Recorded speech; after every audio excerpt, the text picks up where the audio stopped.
What's up, everybody? Welcome back to our podcast. Today, we are going to talk to you about finding a job. Why are we talking about this? According to the Bureau of Labor Statistics, a record 4.5 million people quit their jobs this past November. That means people are either trying to fill those 4.5 million jobs or you're one of the people that quit and you need to know how to find a better new job. We're going to touch upon why networking is important. If you're in school, what you can do while you're in school, and if you want to leave your job, what steps can you take to find a new job? And in the last bit, we're going to have tips on your resume. Today, we have Steven. What's up, everyone? Welcome back and Happy New Year again. Across from me, we have Jun. What's up? And we have Crystal hosting today. Hello, hello. And with that, we are on the line. To start off our episode today, we're going to talk to you about how we got our jobs. So, if you don't know, I actually work in television production, mainly in the news sector of it. I do sound, I do camera, I do lighting. So, I'm a freelancer and I work a lot with ABC, CBS, NBC, PBS. So, the major networks. And I actually got my job through basically a friend he did an internship at CBS and he worked with a cameraman, and that cameraman needed to find somebody, he wanted to bring on and train them to eventually become a camera person themselves. And my friend was moving away, so he said, "Hey, you know what? Nestor's available. He can do it." And I had just graduated early from NYU, so I needed something. I had nothing. I was doing nothing for a month, so I jumped onto the project, and I ended up staying with them since I graduated. So, I work as an anesthesia tech in the operating room. I got this job ultimately through my aunt that got me into the hospital system, where I then kind of moved my way up and around by networking and creating opportunities to where I am now. I am a visual marketing specialist for Ulta Beauty. So I work in the corporate retail part of the Ulta Beauty stores. I got my job basically by networking all the way to somehow getting into the career fair at Ulta Beauty headquarters. And I brought my resume there and I told them, I applied for this job online. Who can I talk to? That's the hiring manager. And I was like sending my resumes out to everyone I met at that fair and somehow got called for an interview like the next day. I'll talk more about networking later, but pretty much it was a lot of networking. Now you guys know how we got our jobs. But as you can see, pretty much all of our jobs came from someone we knew. So the network that we had. Our first topic is why is networking so important? And we're going to incorporate a little game starting now. We're going to do it for the rest of the episode, Right but now. it's going to be a movie quote sneak. So if you watched our episode, we did a lyric sneak where we would fit in our lyrics from different artists. But this time it's movies. So we picked 3 different actors and we're also going to do a Harry Potter one. But we picked different quotes from specific actors and we're going to try to sneak them in every section. So for the networking section, we're going to do Johnny Depp. We all gave each other quotes to try to sneak in. So follow along with us and hopefully you can catch the quotes and hopefully we can so we can get some points here. So now that you guys are set up with the game, we're going to start with why is networking important? So to start off this section, I'm going to start with a stat and it is from the 2020 Job Seeker Nation survey. And they found that 31% of job seekers find their job listings through professional connections, aka referrals. So people say, like, hey, there's a job opening, you should apply, kind of thing. Or I know something that's open, you should apply. 31%. So a third of people find their job through networking. How do you feel about that? That makes a lot of sense. I feel like it's really easy to just hear about an opportunity through someone that you have spoken to already. Basically, someone that you know, even if it's just an acquaintance or it could be a friend or a professional colleague. 31% is a big percentage, but it makes sense to me. Yeah. I actually think, especially in what I do in production, 30%, if it was segmented to just production work, would be way, way low. I feel like almost every job is probably, as far as actual production with working with equipment and stuff, because it's such a experience based game, you don't really pick somebody through like an application or anything like that. It's just, oh, this guy can do it, so you go and take him. You get everything is through basically a referral. You don't want to work with somebody who you don't know is battle tested, especially at like a higher league and that stuff. So referrals, I feel like 30%, it makes sense with all jobs in the world, but if you are in like production, I feel like referrals are definitely the higher percentage. Especially being on the end of someone who is trying to fill a job, you almost want to rely on people referring because, again, that battle tested thing, like you want to hire people that you don't have to just take a chance on. You know that they're getting some type of positive referral from somebody that you already enjoy working with or you enjoy as a personal person. You are more comfortable hiring them than someone completely new and you have no idea who they are and who they know. Do you feel like 30% is accurate? I think it's low. I Low? think it's Yeah, I low. feel like I it's low think too. to me it's probably 50-50 or 60-40 almost. But I guess 60% of it's people also like find it through referrals. it's probably closer to kind of that pyramid scheme of a thing where like most jobs you have like the jobs that require the most, skill, knowledge and stuff. There's less of those and as it trickles Yeah. down to Yeah. say the bottom like minimum wage workers, those guys are obviously mainly going to be people with applications. So just the numbers are different in that way because there's just way more of those jobs that get filled versus the higher jobs that are a smaller percentage because there's less of them. Networking is so important because you get opportunities from people.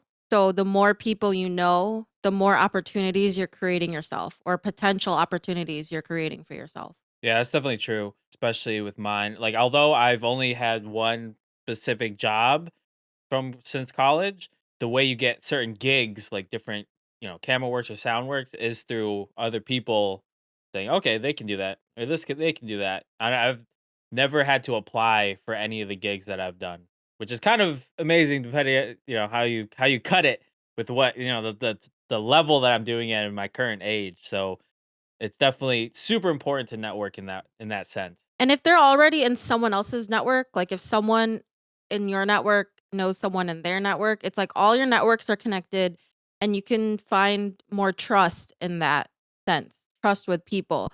So, a dishonest man, you can always trust them to be dishonest, but the honest ones, you want to watch out for them because you never predict if they're going to do something incredibly stupid. But if they're already in your network or in someone's network, you can trust them already a slight bit more than if they weren't in your network. It's definitely a level of trust when someone is like, this person can do this job. 'Cause you're like, okay, so then there's some groundwork to it. It's not like this random person try them out. Is like you're basically, if it's like someone you just pick up that you don't know of or isn't referred, is you're the first test for it, and you don't know if they're going to be a fit or if they actually want to do it or if they're applying. Their intentions are kind of skewed. That's basically how I got my past 2, 3 jobs is through someone I know, and they've seen my work ethic firsthand, and they were like, "We should try to get this kid on." So, long story short, like I mentioned on how I got my job, I got into the hospital network through my aunt. She was working as a nurse in a department over from the operating room.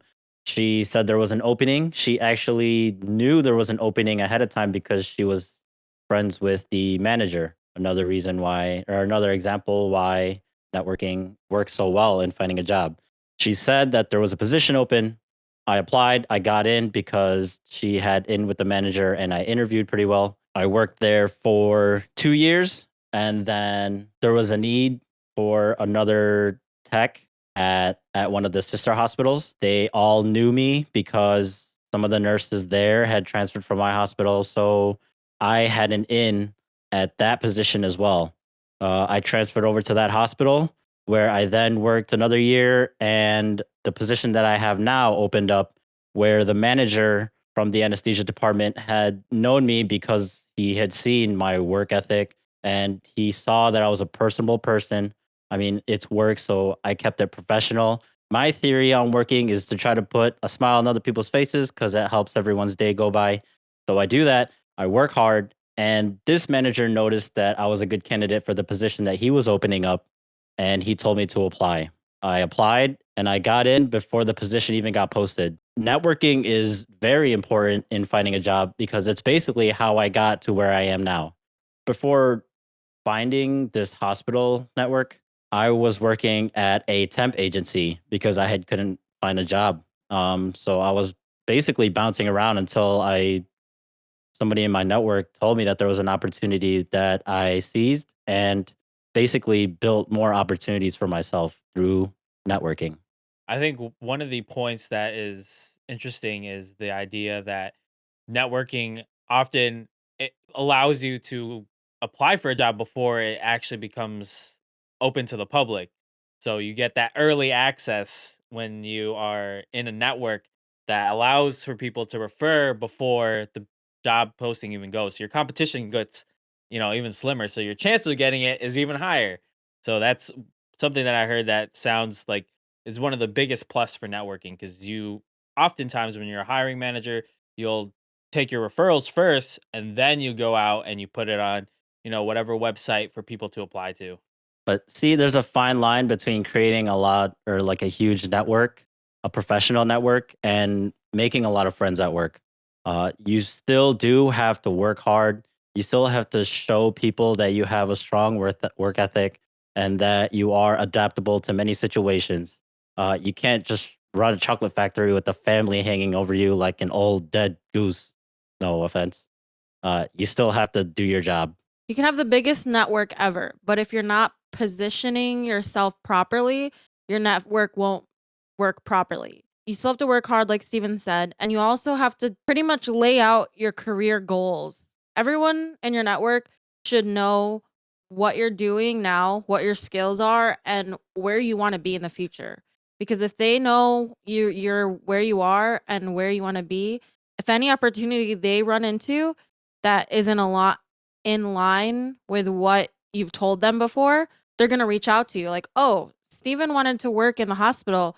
There's a position that I know in a hospital that's opening. I could reach out to him." With your network, you want to use it properly. You want to make sure you're telling everybody your career goals. So for example, for my job, I worked in the retail stores of Ulta Beauty. So I was just like a beauty advisor and then worked my way up to like a coordinator, almost like a manager of the store. But throughout my whole experience in store, I always told people my end goal was to work for corporate. And from there, my network kept growing because these people knew that my career goals were higher up. And the more I talked about it, the more people knew that that was something I was interested in. And then those people reached out to me for opportunities that aligned with my goals. How many applications for jobs do you guys feel like you've done throughout like your, careers of being in the workforce? Countless. I've applied to Countless. so many jobs, especially early on. Before my first job, I mean, I must have applied to like 8 or 9 different places before I got my first call for an interview. Yeah, like my first job ever, like back in high school, I think I applied for 8 to 10 jobs as well. I was also going to mention how many of those applications do you think actually reach out to you to try to give you a job? It's like a low It's percentage, no? it's a very Really low low. percentage. Obviously, I'm just a name on a piece of paper to these people, to the hiring managers, so it's hard to kind of tell what my work ethic is and how I differentiate from all the other applicants. It makes sense that I don't get called for many of the jobs that I apply to, but yeah, that percentage is really low. Yeah. If I was gonna shoot in the dark, like I feel like I've applied to 35 jobs in my life, Eeh. like serious jobs, like through from when I started working in the labor force to now, like 35 jobs and maybe 8 or to 10. What is that? Like a third reached Yeah. back out. That's Boy, actually a really good percentage though. 30% is a good That's not percentage. bad. you 30 companies messed up. Mainly, I would say all the application like, I've only had, like, a month where I was actually looking for a job, but there would be times where I'd come home for the summers and I would apply for summer jobs, and, like, I would apply to, like, McDonald's and Walmart and Target, and I would never get called back, so, Yep, Uh, to be that's able how it is. to actually get a 30% is pretty good. Because wow, 35 applications is a lot, you know? It's definitely one of those things where you've kinda seen it all. You've done it all, you survived, and isn't that the point? Is just, Yep. to survive. Yep.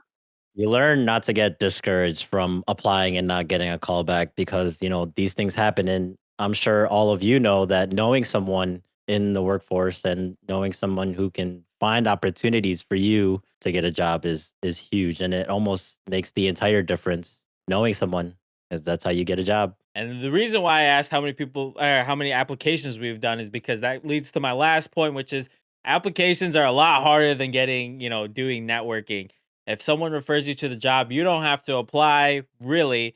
Most of the time, you don't have to apply. Sometimes they'll have you do it as a formality, but the applying process is just so long and tenuous. If you guys have ever had to do mass job applications, boy, that's like days of work to do that and Yeah, get nothing back.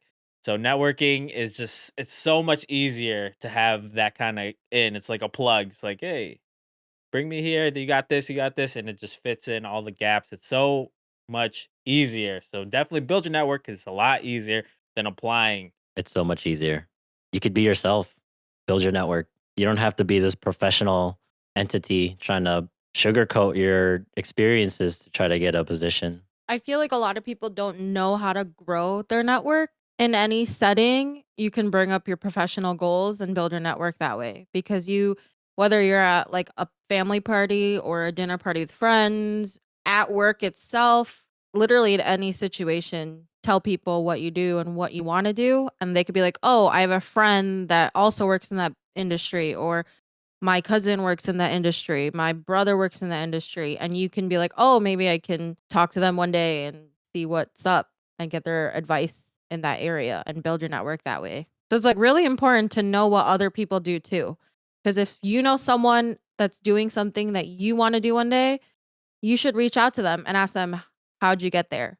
Just by inquiring, you add them to your network. People like to talk about themselves, so that's a very easy network building tactic. Oh, you seem very successful in what you do. How did you actually get there? And they're like, "Oh, it's a tenuous journey," and they get all up in themselves. So, pretty easy thing just to ask a question. So that closes out our why is networking important section of this podcast. So I want to bring it back to the movie quote sneak game. Did you guys listening hear any quotes by chance?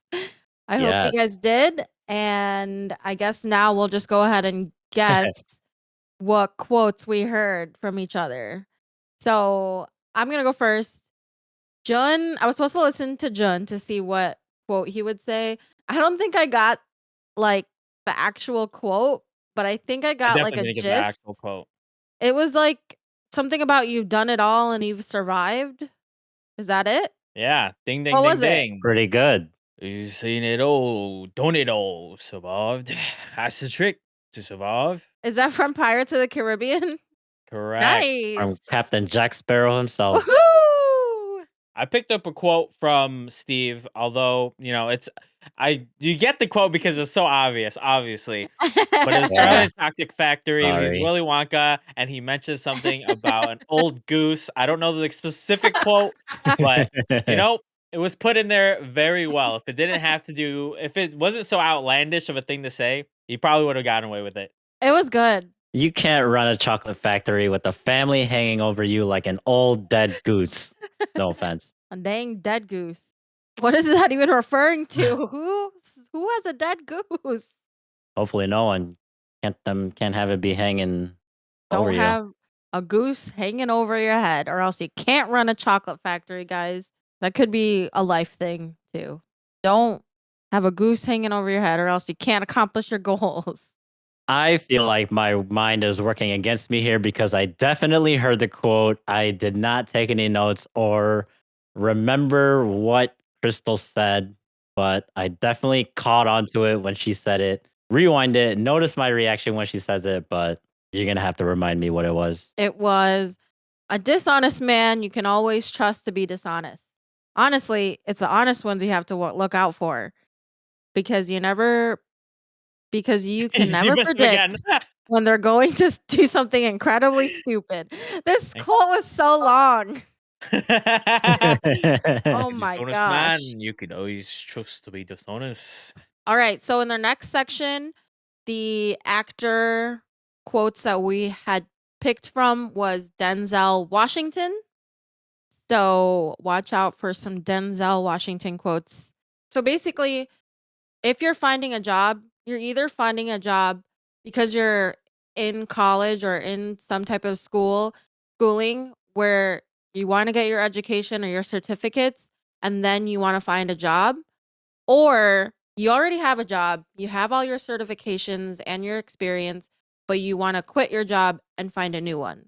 So we're going to talk about both of those situations. We're going to start off with, if you're in school, what can you do before you graduate or before that certification to get a job? I feel like when you're in school, it's mainly about because it's very tough to like go and know exactly where you want to go or where you want to be or what you want to do. So definitely in college, what I recommend is listen to what other people are doing because everyone's pursuing all these different paths and you don't have, the time to do every single thing. So just ask them about what they've done. If there's an internship that you thought was cool or interesting, you weren't really sure you want to do it, but someone else did it. Now there's your way. You can hear what they did, what exactly they did, what they thought about it. So you can pick out from other people's information without having to do it firsthand. See what you're more interested in. So if you hear about this internship, you're like, that doesn't sound that great. Hear about this other internship, and you're like, whoa, that sounded really good. They got a lot of hands-on work. They got to do a bunch of different things that I'd be interested in. Now you know about that job, you know about that field. You can kind of pivot in that direction if you wanted to. If you're still in school and you are getting a degree, but you don't even know what you want to do, or like you might even be changing degrees or changing the schooling you're getting, try to either what Jen said by seeing what other people do and see if you want to do that yourself, or think of jobs that combine your passions and your hobbies with your degree. So if you know, like, like for me, I studied marketing. So I was in business school and I was like, okay, marketing could be for anything. So what I did was thought about what my passions were and what my hobbies were and how could I align my marketing degree with that. So I'm like, oh, perfect. I love makeup. I used to watch YouTube videos on like people doing makeup hauls and all this stuff. I was so interested in it. So I was like, you know what? I'm going to get a job in the makeup beauty industry while I'm in college to prep myself up to somehow work my degree in that industry. I think just listening to everyone else's experiences, whether it be in the classroom or on YouTube, through friends or through colleagues, you get a better sense of where you want your job to be and where you want to take your life and what career you want to go into. Like Jen said, you find all this different information coming from so many different outlets that you just end up finding out where your interests lie. And then that way you can kind of specify when you talk to other people what you want to do in the future. Yeah, and there's also the reciprocal of the idea that if you hear about internships from other people, just because it's the area that you want to be in or it's a specific company that you want to be in, but that specific job title you were chasing doesn't really do what you wanted to do, you'll figure it out through other people before you go full in. Say you want to work at NBC, but the internship is about doing numbers and accounting at NBC, you want to do something more in the TV realm, then you'll know that that specific internship panders to that area versus the internship that pans to the part that you actually want to do. How many internships do you think someone should have in college? And how early? I think you can never be too early with internships. It's a little tough because when you get to college, you're more focused on not failing out of college or just fitting in. So it's so hard to think beyond that and be like, okay, now I want to do internships of stuff and put more on my plate.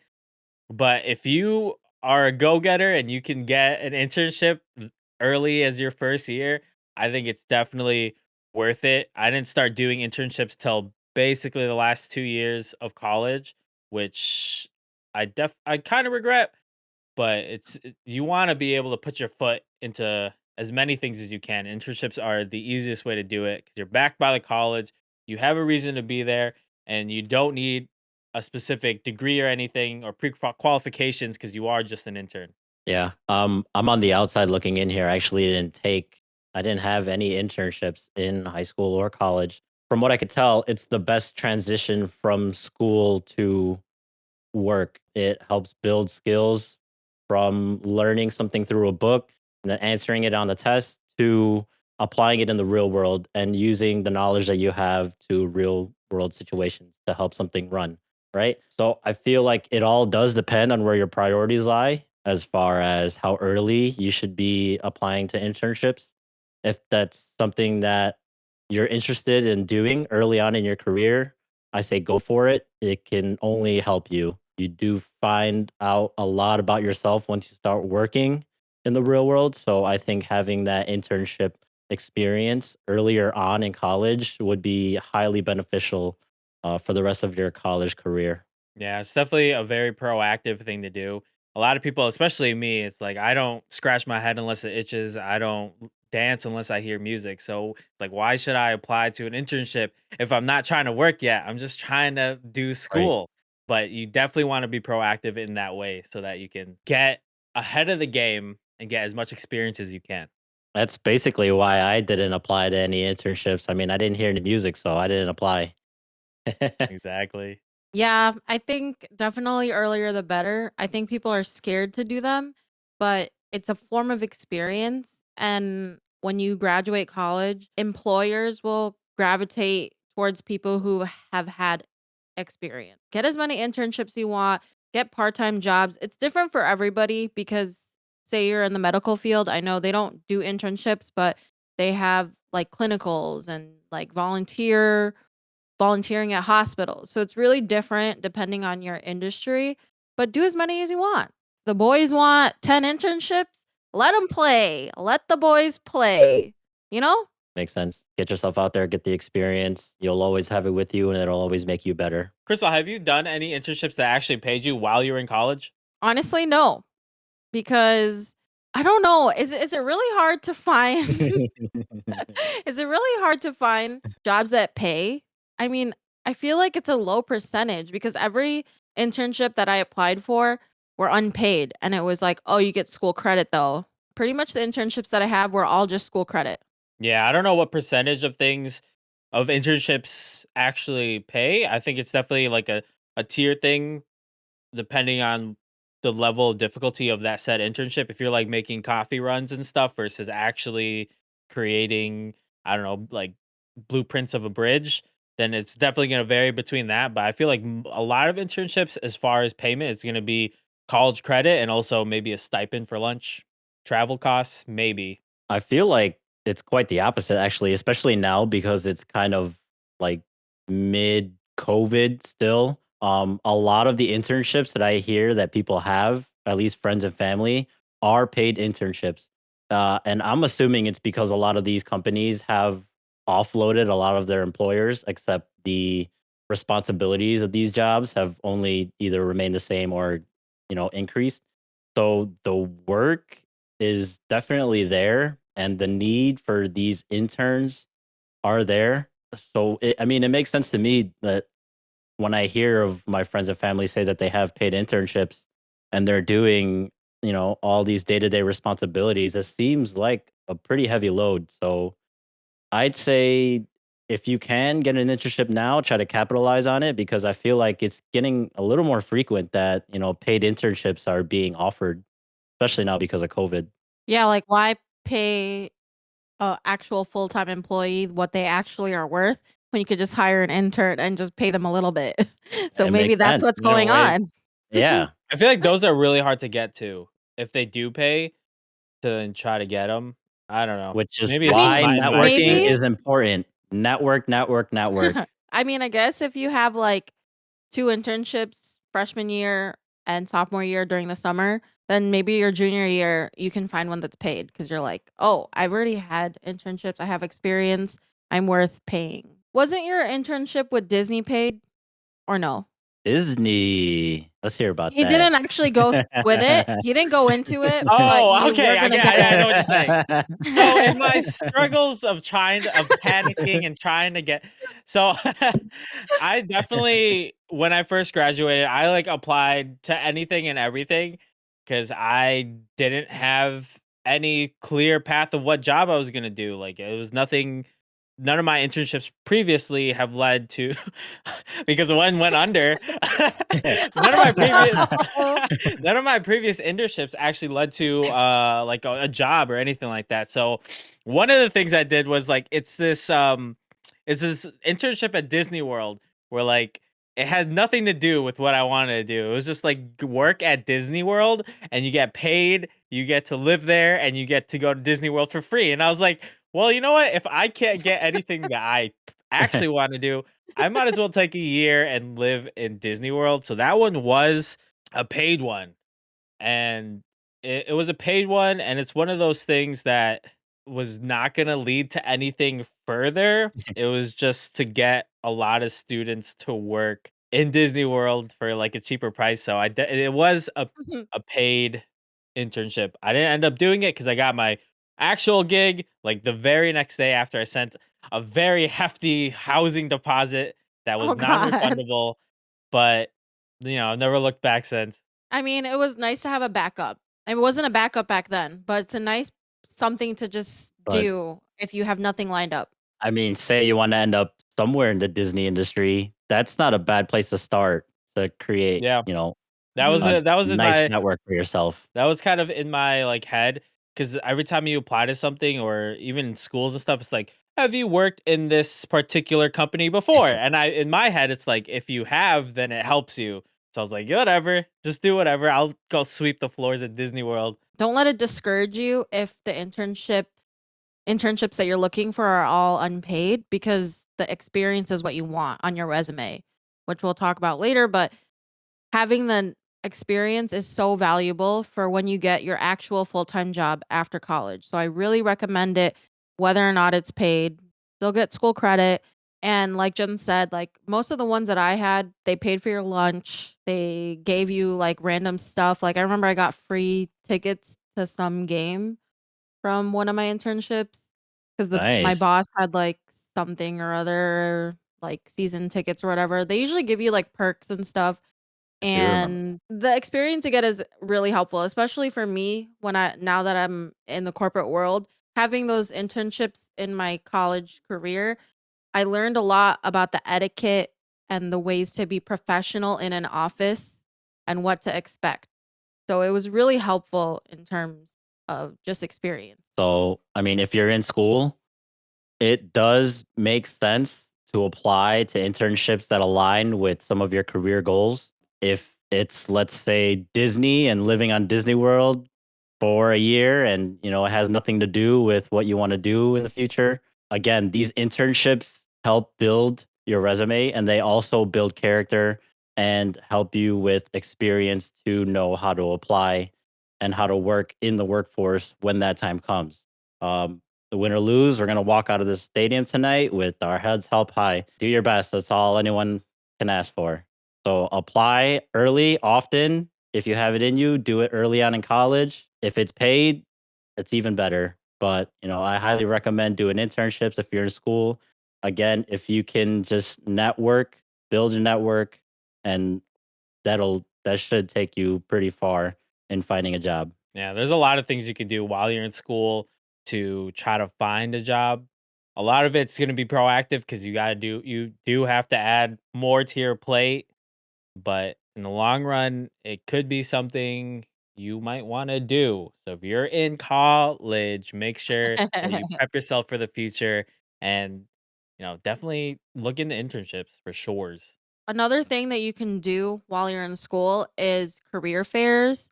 I don't know, did you guys ever go to a career fair? I know colleges do them I all have. the time, and it's a great way to build your network or just find out what other people do and see if you have interest in that. So I really recommend signing up for a job fair, stopping by it. Honestly, a career fair is how I got into the company that I wanna work for, so I really recommend going to a career fair. I have gone to a career fair, but the problem is I'm such an introvert that when like there's a stand and there's people just staring, waiting for you to come up to them and talk, I will just choose not to. So Same. I am those the things are same tough. way.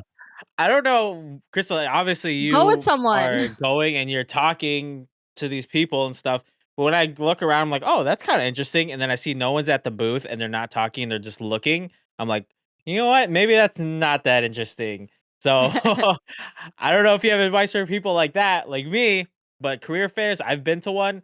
And to be honest, they're not that helpful for me. I've been to a career fair and I feel the exact same way. I feel like these booths are completely unapproachable and I am almost completely terrified and intimidated to go up and talk to these people. But what I did end up doing is talking to a few of these people at the booths solo. I was on my own, and what I basically did because I was so nervous was deflect. I was asking more so about what the company was doing on a day to day basis, basically just try to get some information from them, and then take mental notes without having to speak, basically. So, I mean, it really helped because I then found out what their kind of like requirements are and at what level that these companies are operating at. They're fairly proud of what they do. And so they're going to let you know. And they're going to let you know that it's their priority to uphold their values. And so just finding out what these jobs are about really helps, like kind of deciphering what you want to do in the future because you get to speak to people who work in these day-to-day within the day-to-day responsibilities of these companies.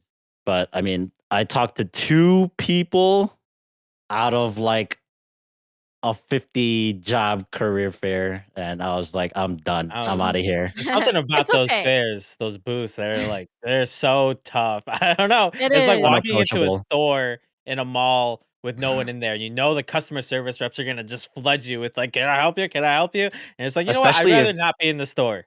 Yeah, especially if they're not offering like free drawstring bags or like pens or notebooks. Yeah. Like, what's the You point? can't I'm give me an leaving. eraser? They Bye. are scary.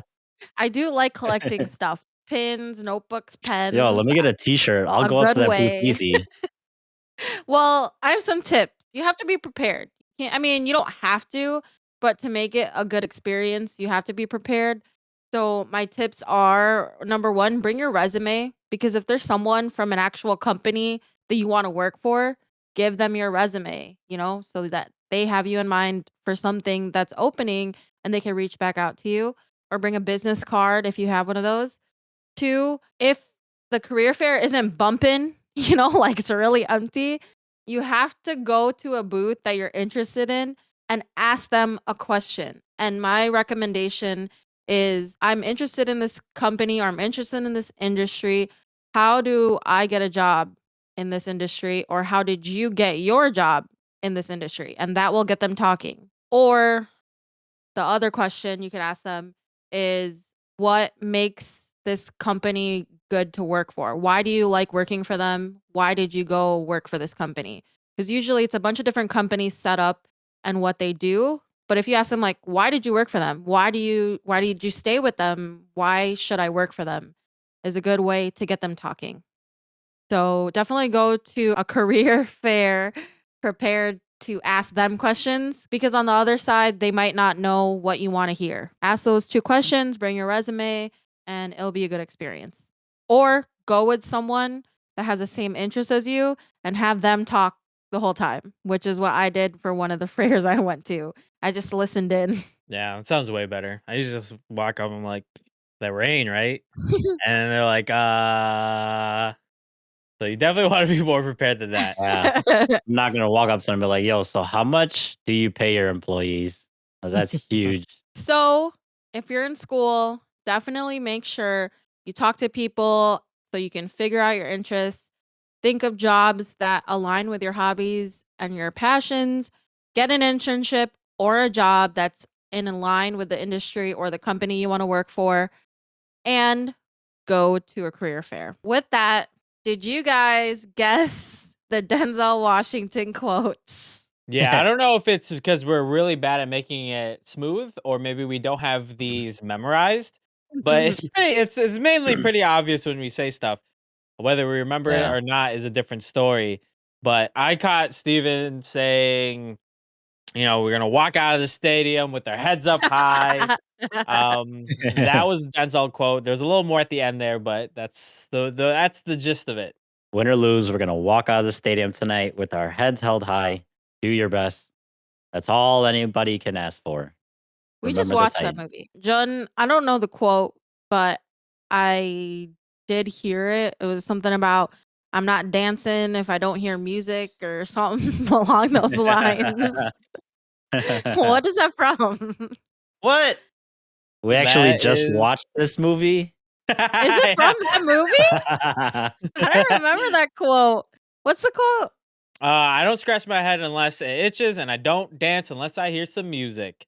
I thought I sprinkled it and in I there won't get pretty. That was good. intimidated. That's just how it goes. Yeah, you incorporated it pretty well. You Yeah. had like a little smirk on your face, and I'm like, he's saying something. I better listen.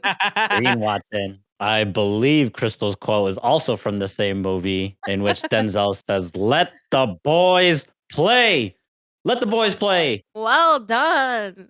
Good round. Denzel. We clearly Yeah. really liked him and Remember the Titans. Watch the movie.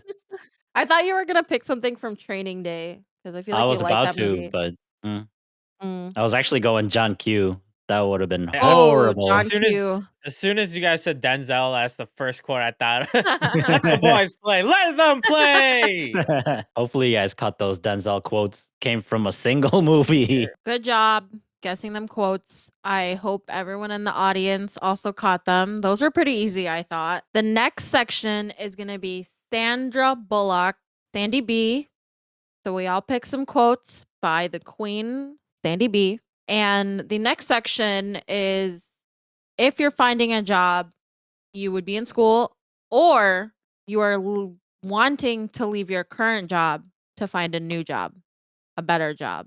If you are in that situation, you just want to leave your job, you want to find a new one, you want to expand your career, what can you do? It's important for people to realize that you can switch it up. Even if it's something that you are in and you've been in for a while, if you want to switch and you want to leave, then don't feel that kind of stigma like, "Oh, you shouldn't leave." If you want to leave, then know that you can. Definitely. Like right now, like I said, so many people have quit their jobs. And I think there's just like a lot of people hiring right now. And right now, because so many people have open positions, they're willing to pay more to hire the right person. So if you want to find a job and you want to change a job, right now is the right time to do it because you are going to get that like increase in pay that other people won't get if they don't have a lot of job openings. Because right now, people need people to work. People are understaffed everywhere. Everyone's always saying, we're understaffed. I'm so sorry. We're understaffed. Employers are willing to pay more right now for people to get a job. And with that, you're more likely to get higher pay increases by switching companies. So even if you really love your company, you want to grow in that company, if you want a new challenge and your job is not offering that, I really recommend you to leave your company. You know, you don't owe your company anything. You can go find another job and because of your experience, you're more likely to get a huge jump in your pay. Yeah, I think my first bit of advice with that is if you're thinking you want to switch positions or just look for a completely different job altogether, make sure you don't let every single person know that you're interested in leaving your job because that's how they'll take it. They're thinking that you're going to abandon ship and you don't care about the company, which there is some level of truth to it, but it's not what you want to broadcast. You don't want that billboarded across the entire company. So I say plan for an exit strategy. Talk to your network, talk to your coworkers, see what kind of job opportunities are out there, and talk to them about how, there is this need for other companies and there are other, jobs that are paying more for the same position that you are in now. I think creating the conversation is something that's kind of like picking their brain in a sense without completely, telling them that you're trying to leave. You can kind of sprinkle that in the end there that you're a little unhappy about your job, but I think that's more part of that strategy in trying to land another job. They might know of another position that is hiring that is not a perfect fit for them, but they might even offer that to you and disclose that kind of information to you. So I think don't let everyone know upfront that your plan is to leave, even though their plan is probably the same thing. I agree with that because you want to make your moves in silence for this kind of thing, switching jobs, because if people find out you want to leave, they might make you a less priority in your current job. They might not do as much career advancing in your current job if they know that you're just going to plan on leaving. So the loyalty will kind of hit you. So you just want to make sure you do things in silence because otherwise it might look like clear skies with a slight chance of satellite debris. You don't want that satellite debris. You want it to be clear skies the whole time. You want to make your moves in silence, all right? This is something that you can even speak to your manager with. You can, if you're unhappy and you want to talk to them, voice your opinion and say that, you want to find out where this career is going. You want to see what their plan is for your job, whether it be job growth, career growth, or if there's any kind of movement in the company. See if there are any opportunities that they see for you. I think that's a good place to start, just so that they also kind of had that inkling that you want to grow either within the company or for yourself. I think that's a good way to kind of hint at it. It's always a perfect time to just start applying. Look to see what is out there in the market and just apply. The worst thing that can happen is you either get the job and you don't know what to do to exit, or you don't get the job, you don't get a call, and no harm, no foul in that sense. See what's out there if you are unhappy with your job. See who the competitors are, or even if you want to change your line of work, just apply and see where you fall within that spectrum. Before you apply, though, I would recommend making sure your resume is updated, making sure you have references picked out. So, like Steven said, you want to keep it kind of quiet, but find people that you trust that won't, blab to everybody that you're trying to find a job and ask them to be your professional reference. Because when you're moving from job to job, they usually ask for a reference and you want it to be someone in your current workplace or someone in your past experience. So pick out your references, people that you trust, and make sure you prep your references. So let them know who's going to be calling them and what you want them to say or touch on so that, they know what to say and what you want them to say. You want to make sure they're not going in it blind. So definitely pick your references, prep them for the call, tell them the qualities you want them to mention, and also update your resume. Make sure it's up to date with everything that you've done up to that point. And also LinkedIn. Not a lot of industries use LinkedIn, but I think it's so widely available to everybody that I think a lot of people do use it. Make sure your LinkedIn is updated as much as it is because employers use LinkedIn to look at your experience and your connections and what you're endorsed for. So, those three things are so important to have up to date if you want to leave your job and find a new one. And if you don't have a reference, use me as a reference. The catch is there's no telling what I will say. So feel free. You can use me as a reference. Hit us down in our comment section. You want me to be a reference? I will be a reference. But There you go. Yeah, User be I warned. worked for Kevin over there definitely worked for me. They were great. 100 and everything they did, amazing. It's You super have to good. hire them. They just kind of farted all the time. They're such a great worker.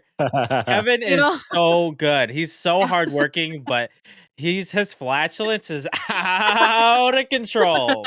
You'll So, definitely know when he walks in the room. Kevin, come on. Kevin. Yeah, Kevin is not the person to say, I've never farted in front of him.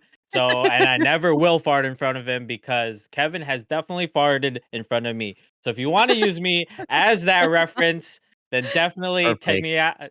Hit our email, hit our Instagram, whatever you need to do. I will be your reference, but user be warned. You need to let your references know who you applied for, what the company is, and what they're looking for. You don't want them to call and they're like, "Hey, Kevin just applied. I want to know, if they're great for the business world." And it's like, "Oh yeah, Kevin. I just remember I was with him yesterday, and he's like, I'm a member of the NRA, and I'm always packing." You're just like, "Is that the first thing you want to hear about somebody? Maybe not." So prep your references. Let them know that somebody's going to call. It is a professional conversation. Uh, don't let them tell stories. Make sure you let them know who the company is, what they're looking for, why you applied, and I think everything else should come natural to them.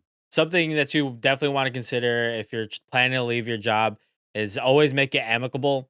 Don't burn any bridges when you end up leaving your job because those people in your job, whether it be your boss, your other coworkers, they can be your reference. So don't burn the bridge if you may need it. So don't burn any bridges when you're leaving your job. Make it a smooth transition, use words. Don't just go to the to use Kevin examples. Kevin went to the bathroom, blew it up, and screwed the whole office space. So make it amicable when you're leaving your job for sure. Yeah, and use your colleagues and your friends at work as your network. So if you had someone that worked with you and they left to find a better opportunity, if you have their email or the number or find them on LinkedIn or Facebook and they work for something you want to move into, reach out to them. There's so many people you've worked with in your current job who has left and are they in a company that you want to switch to? Because if they know jobs opening at their company and you reach out to them, they won't know that you're interested unless you reach out.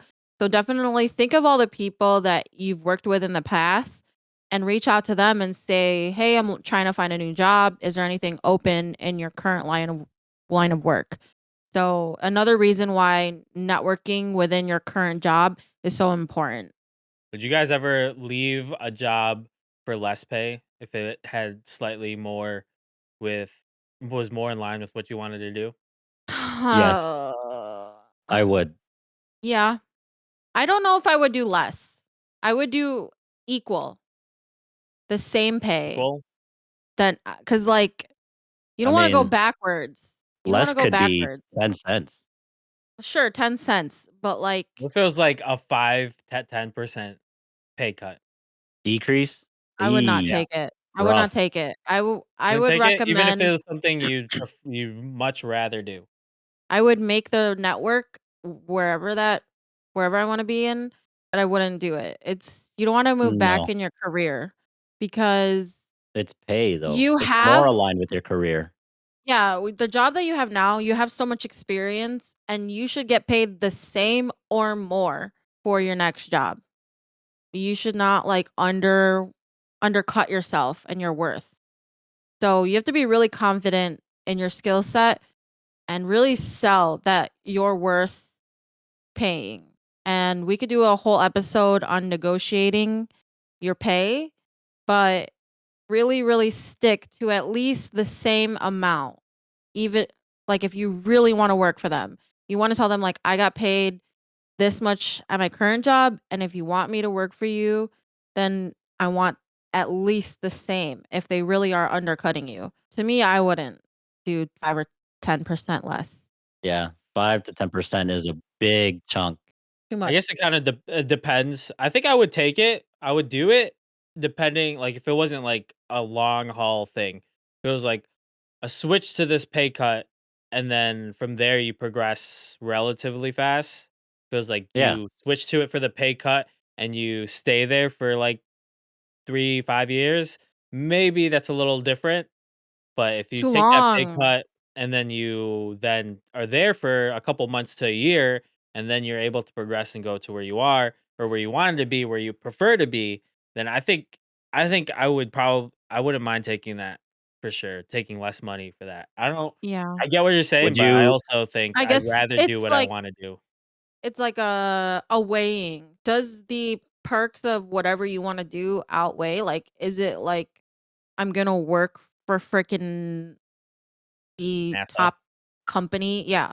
You're if it's NASA and the perks and the insurance, everything. It's like not just the pay, it's all the benefits and the prestige of the company or whatever industry you work on. Does that outweigh the pay? But if it's literally like the same benefits, the same like level of a company and lower pay, it's not worth it. So I guess yes, if it really is like such a prestigious company, it does kind of outweigh the pay. I think it's because I'm in the healthcare field that I feel like it works a little bit differently. If I were to take a pay cut and then let's say I'm looking to be, an anesthesiologist, I take a pay cut to go in anesthesia, maybe like, I don't know, a 3% pay cut. But then that opens me up with my schedule. I now work morning schedule. I can go to school in the evenings. I become a nurse, let's say in less than a year versus 4 years. So, 2, 3% pay cut is big, but becoming a nurse in the long haul helps me out so much more. So it's similar to what Jen said. If I'm gonna be taking a pay cut and then I can kind of climb that ladder a little bit sooner because of it, I mean, I'd take it. If it better aligns with my position, then I feel like that is all the difference that I needed, and it outweighs the money that I'd be losing within that year or so. So that wraps it up for if you want to find a job and you're leaving a current job. Did you guys guess the quotes? Cuz I didn't. I think I did because it seemed pretty outlandish. So it was Um, Sandra Bullock. Who wants to go first? You I guess said what she says is very in line with finding and leaving your jobs. It's so easy. I didn't get Steve's quote, so why don't you just hit me at it? He said it so seamlessly and so perfectly sprinkled in there that I didn't catch it one the bit. quote the quote that Sandra Bullock that I recited was from The Blind Side, and she said, "I'm a member of the NRA, and I'm always packing." So Wow. Well done. you I heard that line and it was outlandish, but the way you sprinkled it in there was kinda perfect. yeah. I didn't even really think of Sandra Bullock. And she says, and it shoots well too, or whatever she says at the end. But I just kept it at that. It Jen, shoots well every day of the week too. yep. Jen, I have no idea what you said. That's crazy because it is the most outlandish thing you can possibly say. I'm so glad the opportunity came. I wasn't sure where to say it, but I was able to add it there. It's Sandra Bullock, and the proposal says, "I've never farted in front of him, and I will never, nor will I ever fart in front of him."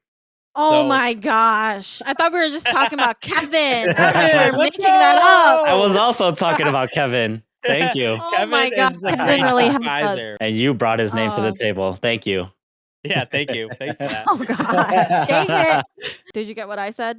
Uh, the reason why I feel like this is a movie quote from Sandra Bullock, Gravity, maybe clear skies with the chance of cloudy satellites, Satellite debris. something Good like that. Yeah. job. Yay. It doesn't matter how long or short the quote is, Crystal will stumble and make a mistake saying the Yeah. quote. I'm So It's clear sorry. just a skies with quick a I'm so a quick bad. chance. I was like, wait, what? it I doesn't Where matter. can't you It's going with it's speak. this? one of the shortest quotes you could possibly put. My But my heartbeat is pounding. My anxiety is going. I can't speak right. All right. Moving on to our final segment of resume tips. So we talked about how your resume is so important in finding a job. So we're going to talk about our resume tips. And it is our final round, tiebreaker round for the movie quote sneak game. I think we all have 2 points. I Yes, think so. we all have 2 points each.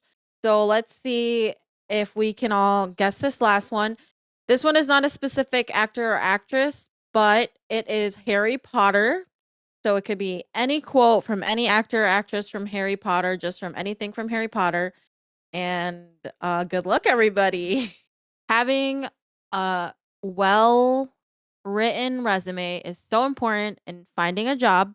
It is the first thing or the second thing that someone sees that shows your character and your experience, and you want to present yourself in the best way possible. I think a really important thing for your resume is to make it formatted properly and no grammar or spelling errors. That's the first thing you could do to screw up your chance by having a Yep. spelling error or a grammar error or the formatting just looks off. I'll interject right here because it wasn't my resume. It was like my cover letter for a job.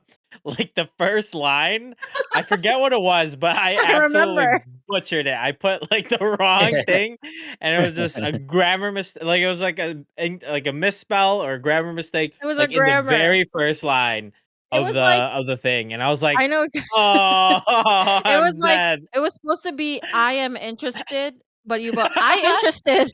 I interested.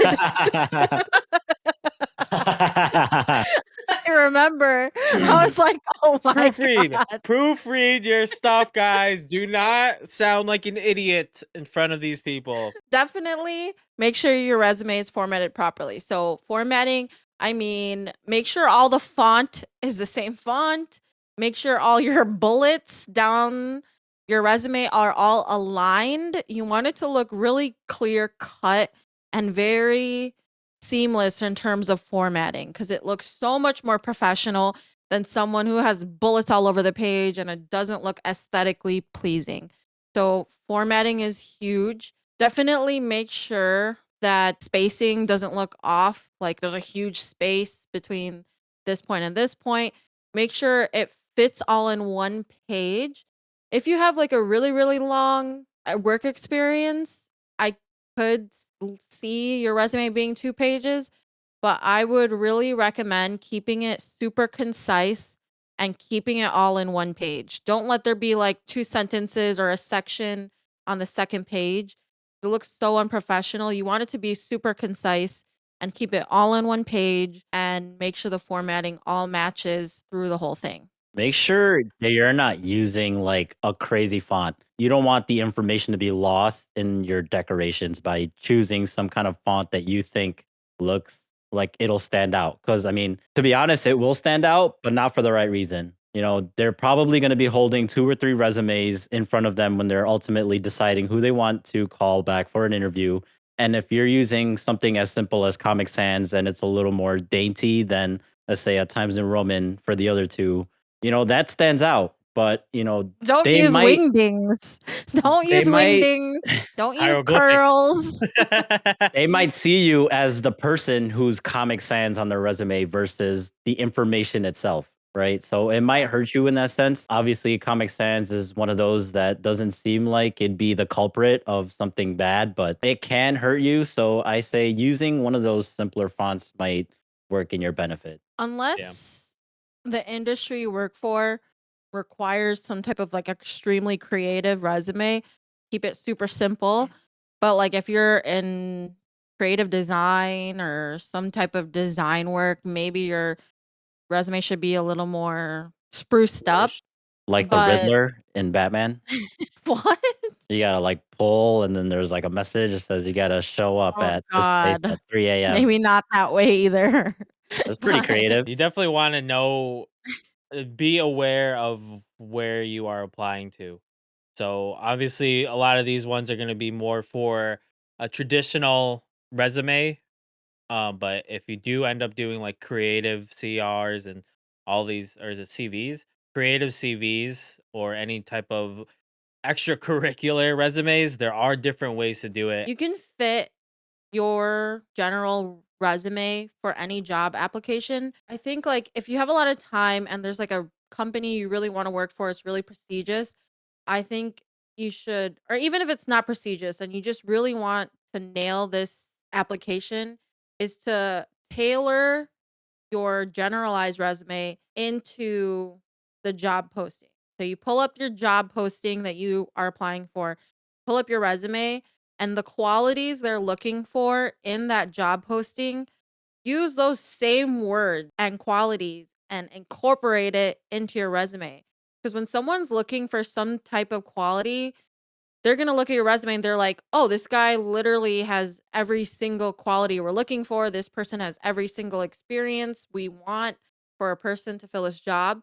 So, just in general, tailoring your resume to fit that job posting is huge to get a call back. Basically, like catering to your audience. If this is what they're looking for, then this is what you should incorporate. So, as difficult as it might be, or as troublesome as it might be to go into your resume every single time you apply to a job to make little tweaks, it'll definitely help you in getting that callback. You do want to position yourself in a way though that you stand out from your competition. You don't want it to be, like this monotonous list of what you do that the company also is looking for. You want to position yourself in these ways where it showcases your work ethic, it showcases, your adaptability and, being able to be personable on the job. You're not just this robot that does these hardworking things, on a day-to-day basis. And you have basically no character, which I know is tough to show on a resume, but like Jen said, those little tweaks that you do to cater to, these jobs that kind of help present that. Next, my resume tip is each bullet point for each job or experience that you have on there, whether that's a volunteer experience, a class project, a actual job you've had, make sure each bullet starts with a verb and ends with a goal that you accomplished, because you want to show that whatever you did for that company or that organization was important to the goals of that organization or company. So it's really important to show them that you know how your tasks are in line with a company's wider vision. So, example, like if you were, I don't know, working at McDonald's, you could say you, I don't know, what do? They Fry cook, the yeah, competition. like you, you fried French fries to meet the goal of fastest frying to meet the meals of the day or whatever. So like you did something that helped like the Help the company with store's goals. their goal. Yeah. Okay. So start with a verb, something that you did, and align it with the responsibilities that your company needed to accomplish. Right. The competition. Yeah. No. I've been frying the competition. Next bullet point. I've been eating all the competition. Next one. I've been sweeping and mopping up the competition. Oh my gosh. I I'll think I'll do a you have a better pretty good chance, kid. I'll do a better example. So like for my current job, a better example, I would say created displayer designs to provide an elevated in-store experience for Ulta Beauty. Do you see what I did there? So I created something that did something that the company wants to do, which is have an elevated guest experience in stores. So something along those lines. Yeah. So if it's like for customer service, you wouldn't want to put on your bullet point that I'll be in my room just making no noise, pretending I don't exist. Because guess what? Customer service is all about being with other people. So if you put on your thing that you're really good at just staying back and doing nothing, then there you go. It's not going to help you out. My last tip for resumes is quantify where you can. I process 150 plus invoices, or I processed 1,000 plus 1,000 plus invoices to keep my team on budget. So basically, you want to put numbers where you can on your resume so that you can show like a little bit of, I don't know what the word is, but I know that that was like a huge tip when I took Um, a class in college about resumes. It's really important to show like the volume of things that you did. So you worked on a team of 10 and you did this much things. And if you don't know, you could always do like a number plus.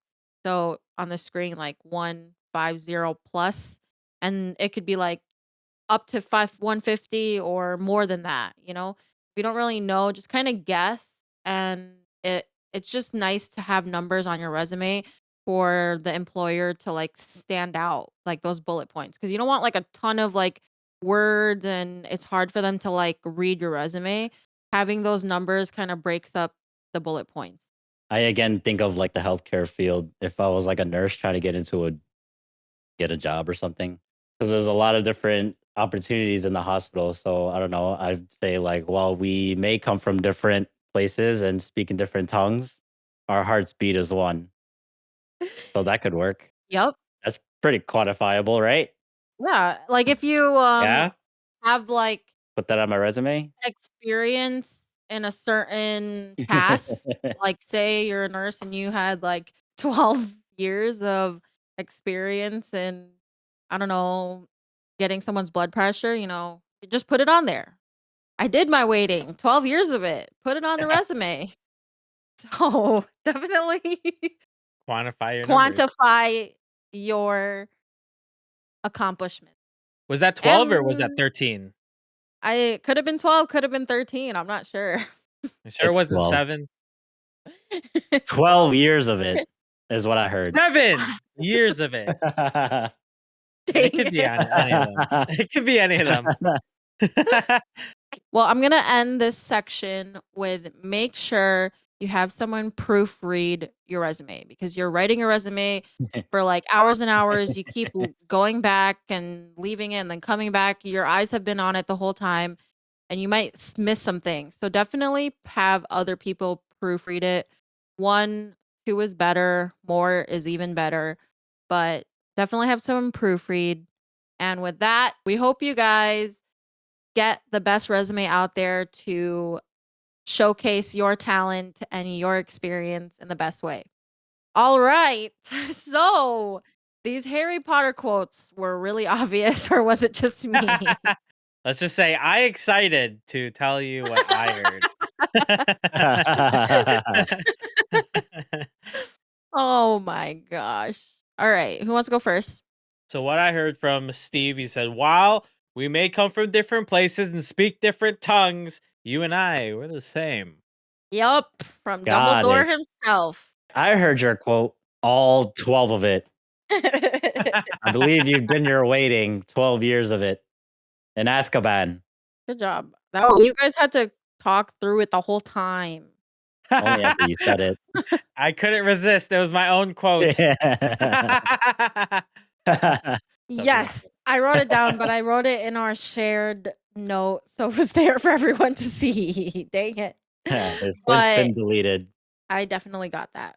I'll be in my room pretending like I don't exist. We all got 3 points for our movie quote sneak game. Let's Really good. go. We all tied here, so no winners, but I hope you guys had a lot of fun playing along. With that, that concludes our Finding a Job episode. And if we didn't touch on something that you are interested in, please let us know in the comments or hit us up on Instagram, and maybe we will put them all into a bonus episode about finding a job. But today, we hope you learned a little bit about why networking is important. And if you are finding a job, make sure you're being proactive while you're in school, whether that's doing a job or an internship. After that, we talked about if you want to leave your job, how can you do that? We gave you our tips on building a proper resume that will best showcase your work. And I hope you guys learned a lot this episode. And to go with this episode, please listen to our next episode and watch out for that because it's going to be something that happens right after finding a job. It's acing the interview. So definitely tune in next week to find out our tips on interviews.